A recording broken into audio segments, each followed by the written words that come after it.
Shalom pagi bersama tundukkan kepala, pejamkan mata sejenak. Bapa yang bersama dalam kerajaan surga, yang boleh kami kenal di dalam nama Tuhan Yesus Kristus, terima kasih buat pemeliharaan yang Kau berikan.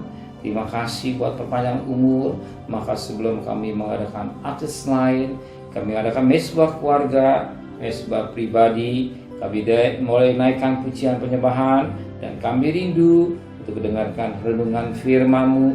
Roh Kudus mengurapi kami, Roh Kudus mensucikan hati dan pikiran kami, dan lembutkan hati kami, dan kami juga boleh naikkan doa syafaat kepada Tuhan. Haleluya. Amin.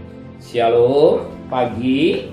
Mari sama-sama kita akan membaca firman Tuhan 2 Timotius pasal 2. 2 Timotius pasal 2 ayat 14 sampai ayat 26. Saya bagi dengan dua bagian, ayat 14 sampai ayat yang ke-19. Besok ayat 20 sampai ayat 26. 2 Timotius pasal 2 ayat 14 sampai ayat 19. Nasihat dalam menghadapi pengajaran yang sesat. Ingatkanlah dan pesankanlah semuanya itu dengan sungguh-sungguh kepada mereka di hadapan Allah, agar jangan mereka bersilat kata, karena hal itu sama sekali tidak berguna, malah mengacaukan orang yang mendengarnya. Usahakanlah supaya engkau layak di hadapan Allah sebagai seorang pekerja yang tidak usah malu, yang berterus terang memberitakan perkataan kebenaran itu. Tapi hindarlah omongan yang kosong dan yang tak suci, yang hanya menambah kefasikan. Perkataan mereka menjala seperti penyakit kanker. Di antara mereka termasuk Hymenaeus dan Philetus, yang telah menyimpang dari kebenaran dengan mengajarkan bahwa kebangkitan kita telah berlangsung, dan dengan demikian merusak iman sebagian orang. Ayat 19. Tapi dasar yang diletakkan Allah itu teguh, dan menteranya ialah Tuhan mengenal siapa punyanya, dan siapa orang yang menyebut nama Tuhan hendaklah meninggalkan kejahatan. Suatu mutiara yang indah yang dapat kita petik pagi ini. Firman Allah berkata kepada kita pada ayat yang ke-15, usahakanlah supaya engkau layak dan Allah sebagai seorang pekerja yang tidak usah malu, yang berterus terang memberitakan perkataan kebenaran itu. Usaha atau inisiatif, ada kerinduan supaya kita layak di hadapan Allah, layak di hadapan Allah sebagai pelayan Tuhan.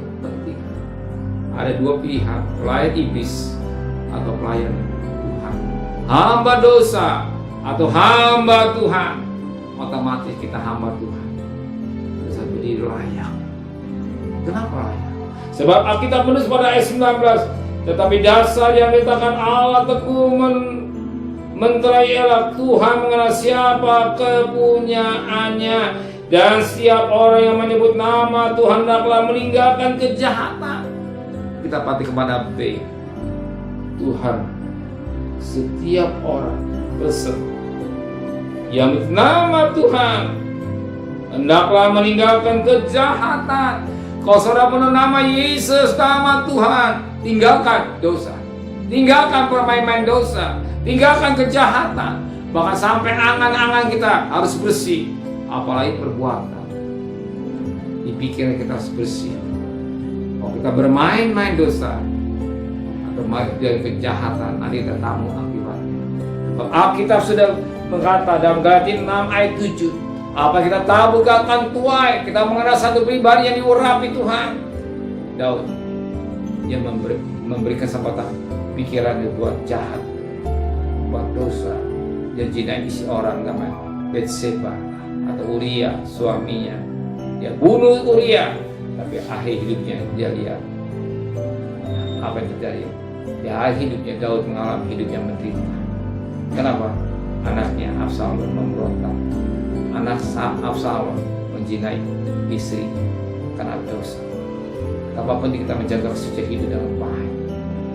Menyebut nama Tuhan, meninggalkan kejahatan. Amin. Saudara mau meninggalkan kejahatan, hidup dengan kekudusan, Tuhan Yesus mau datang sebentar lagi. Kalau kita tidak mau, firman Allah katakan, kalau nafiri berbunyi, 1 Korintus 15 ayat 51 sampai 53. Nafiri berbunyi, yang mati akan dibangkitkan, tapi yang hidup akan diubah. Kalau kita bermain kejahatan, yang menghayal, kita akan diubah Tuhan waktu di nafiri. Betapa penting kita menjaga kesucian hidup. Amin. Terima kasih Bapa di surga. Biar kami menyebut nama Tuhan, tidak main-main dosa. Maka sucikan pikiran sampai anak-anak kami. Tetapi perjalanan kami bekerja, berdagang, sekolah, kuliah. Pergi dengan selamat, pulang selamat. Bahkan kebutuhan kami Kau cukupkan.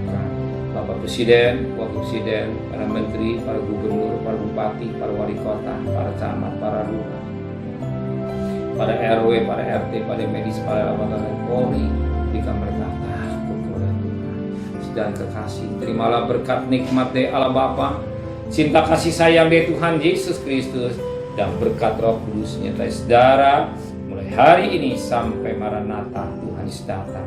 Yang cinta Dia katakan amin. Tuhan memberkatinya.